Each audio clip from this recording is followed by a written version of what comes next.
कृष्ण। परीक्षित महाराज सुखदेव गोस्वामी से श्रीमद् भागवतम में 10वें स्कंद के 8वें अध्याय में ये प्रश्न कर रहे हैं। यशोदा च महाभागा पपौ यस्यास्तनम हरिह, कि यशोदा माँ का ऐसा कैसा इतना सौभाग्य था, महाभाग प्रभुपाद लिख रहे हैं मोस्ट फॉर्चुनेट, कि उन्होंने भगवान हरि कृष्ण को अपने स्तन का दूध पिलाया। जी हाँ, हम बात कर रहे हैं वात्सल्य रस की। तो चैतन्य महाप्रभु भी कह रहे हैं केवलैर शुद्ध भक्ति ऐश्वर्य ना जाने, कि शुद्ध भक्ति कैसी है। केवलैर, केवलैर यानी कि प्रभुपाद लिखा अनअलॉयड डिवोशन। तो जब बिना अपनी इच्छा के भगवान की भक्ति की जाती है तो उसको शुद्ध भक्ति की जाती है। केवलैर शुद्ध भक्ति ऐश्वर्य ना जाने, ऐश्वर्य देख ही लियो, कि यशोदा माँ को पता था भगवान का ऐश्वर्य, ऐश्वर्य देख ही लियो, निज संबंध से माने। पर वो क्या कहती थी कि कृष्ण से मेरा निज संबंध है, कि मैं उनको भगवान नहीं मानती। तो इसीलिए तो श्रीमद् भागवतम में भी आ रहा है कि यशोदा माँ कह रही हैं कि जिन पूर्ण पुरुषोत्तम भगवान के वेद गुणगान करते हैं, ज्ञानी जिनको पर ब्रह्म के रूप में पूछते हैं, योगी जिनको परमात्मा के रूप में हृदय में देखते हैं, और भक्त जो भगवान को श्री विग्रह के रूप में जिनकी भक्ति करते हैं, वो कृष्ण तो मेरे आत्मजम हैं, वो तो मेरे पुत्र हैं, मैं उनको भगवान नहीं मानती। तो इसको बोलते हैं वात्सल्य भाव। तो इसलिए हमने देखा है, तो इस रूप में जो भगवान का जो आराधना की जाती है उसको बाल गोपाल रूप भी बोला जाता है। और काफ़ी हमने देखा है कि भक्तों के घरों में लड्डू गोपाल, वो क्या है, वात्सल्य रस ही तो है। तो भक्तों के घर में लड्डू गोपाल तो ज़रूर होते हैं, पर वात्सल्य रस क्या है ये भी हमें पता होना चाहिए। और सबसे बड़ी बात कि ऐसा कैसे कि प्रभुपाद ने कभी लड्डू गोपाल का जिक्र नहीं किया। और प्रभुपाद हमेशा कहते थे कि भगवान के जो मंदिर में जो सेवित अर्च विग्रह हैं, जिनकी साक्षात सेवा हो रही है, तो उनकी तस्वीर की अपने घर में अर्च विधि से उनकी सेवा करो। तो ऐसा क्यों प्रभुपाद ने कहा, ये हमें समझना बहुत ज़रूरी है। या दूसरे शब्दों में कि लड्डू गोपाल अगर घर में पड़े हैं तो उनकी सेवा करने का क्या अर्थ है। वो तो साक्षात विग्रह हैं, और विग्रह सेवा हमें पता है हम केवल दीक्षा के बाद ही करते हैं, क्योंकि उसमें नियम पालन ज़रूरी है। अब वात्सल्य रस में क्या नियम पालन ज़रूरी है, तो हम ये समझने का प्रयास करते हैं। तो यहाँ पर आता है कि वात्सल्य रस तो चैतन्य चरितामृत में आ रहा है। वात्सल्य रस क्या है, वात्सल्य रस शांतेर गुण दासेर सेवन से सेवेर यहाँ नाम पालन। तो यानी कि वात्सल्य यहाँ पर बता रहे हैं कि वात्सल्य रस में शांत रस, दास्य रस, साख्य रस और वात्सल्य रस, चारों रस शामिल हैं। तो हम जैसा कि पहले वीडियोस में हमने कवर किया था, तो शांत रस क्या है।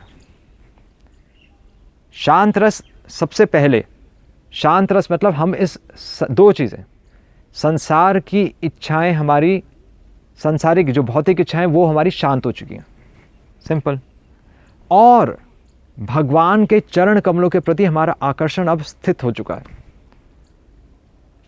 तो ये शांत रस हो गया। इसमें अगर सेवा की भावना प्रगाढ़ कर दी जाए तो इसको बोलते हैं दास्य रस, कि एक भक्त भगवान की सेवा में निरंतर लगा हुआ है।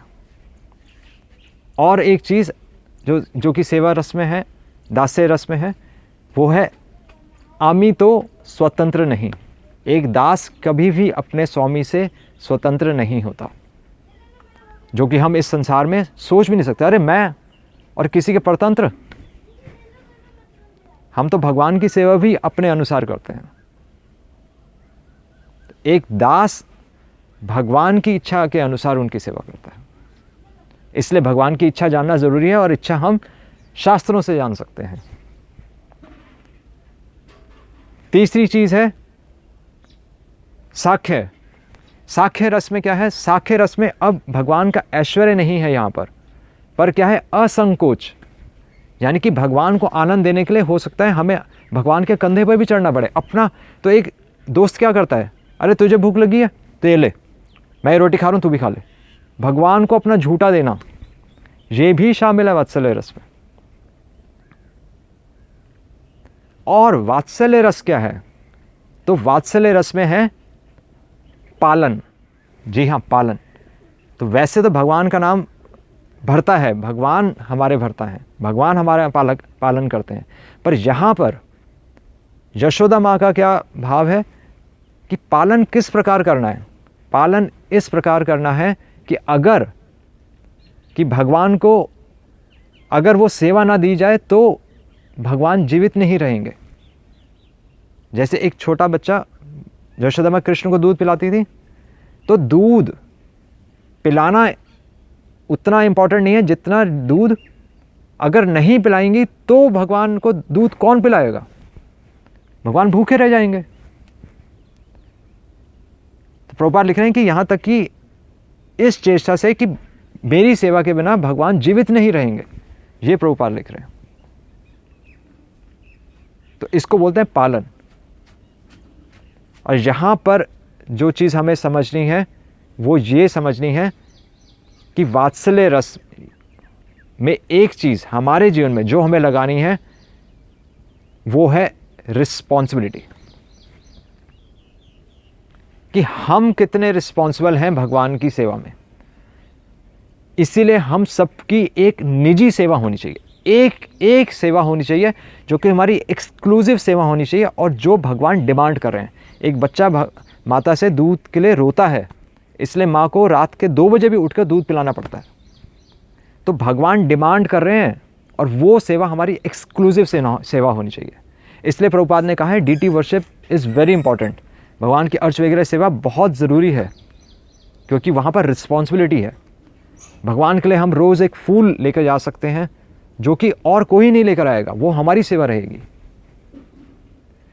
इस तरह अगर हम भगवान की सेवा इस चेष्टा से करें तब वह वात्सल्य रस कहलाएगा।